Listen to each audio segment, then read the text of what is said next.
Donc, avec la deuxième leçon de tronc commun scientifique, les ensembles des nombres.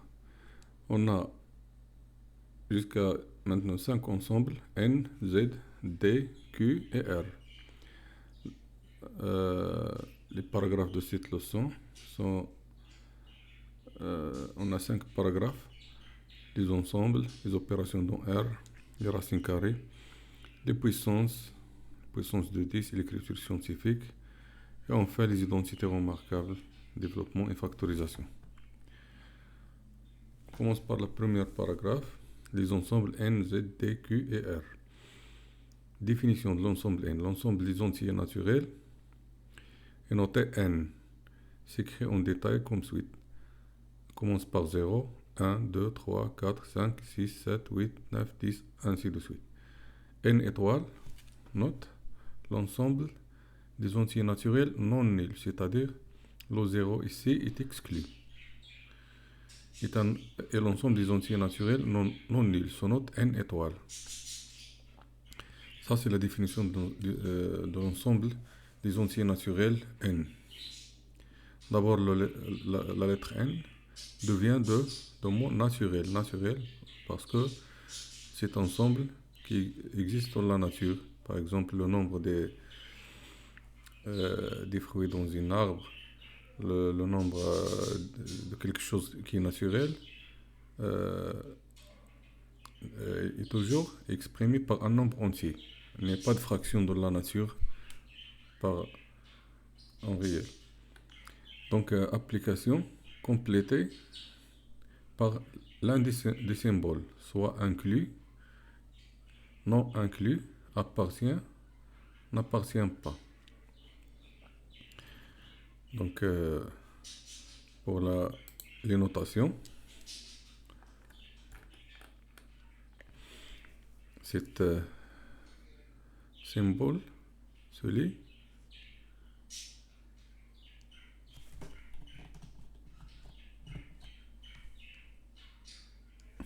inclus.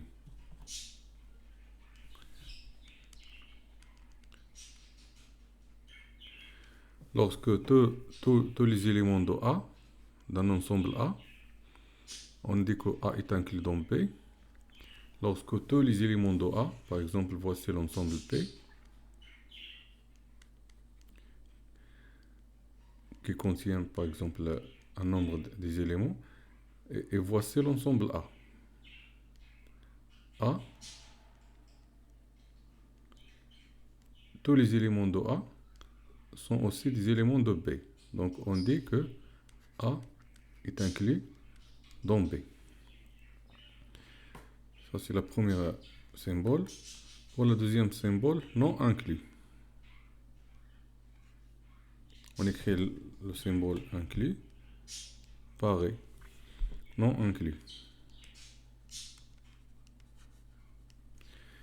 Lorsque, par exemple, on a un ensemble B qui contient des éléments, et on a un élément à l'extérieur. L'ensemble A, par exemple, contient des éléments de B, mais il y a un élément dans A qui n'appartient pas à B. Donc, dans ce cas, on ne peut pas dire que A est inclus dans B, parce que cet élément il est à l'extérieur de B. Donc, on écrit que A n'est pas inclus dans B. Pour le troisième symbole, appartient. Appartient, c'est écrit comme ça. Donc, cette relation relie un élément avec un ensemble.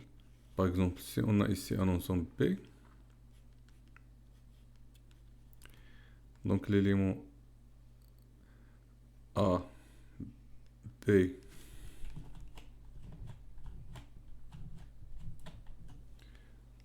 C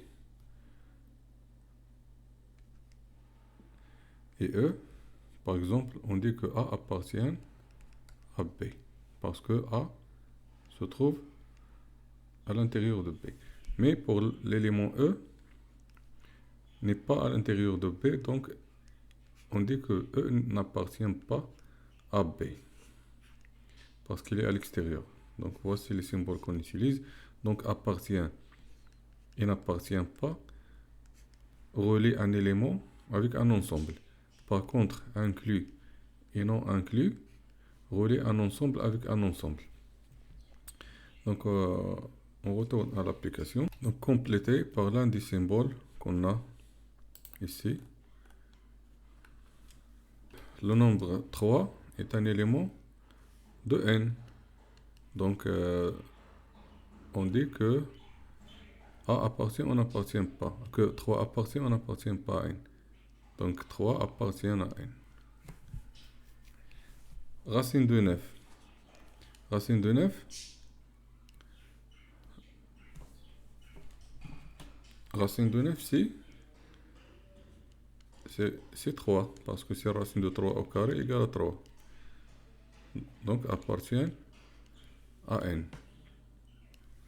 Racine de 9 aussi appartient à n. Pour la troisième question. 1, 0, moins 2. Donc ici, on a un ensemble. Est-ce que cet ensemble est inclus dans n? Pour le premier élément, il appartient. Deuxième élément appartient, mais le troisième élément n'appartient pas à n parce qu'il est négatif. Donc on écrit ici, n'est pas inclus. Pour la dernière question, ici on a moins 18 sur moins 3. On peut le simplifier. Donc on commence par le signe. On a 18 sur 3. C'est 6. 6 est un entier naturel. Donc le premier élément appartient à n. Deuxième élément. Pour le deuxième élément, c'est racine de 25 qui est égal à racine de 5 au carré qui est égal à 5. Donc appartient à n. Donc le deuxième élément aussi appartient à n. Le troisième élément aussi appartient à n. Donc le premier ensemble il est inclus dans n. Et donc on a la réponse maintenant. Cet ensemble il est inclus dans l'ensemble des entiers naturels parce qu'il ne contient que des éléments des entiers naturels.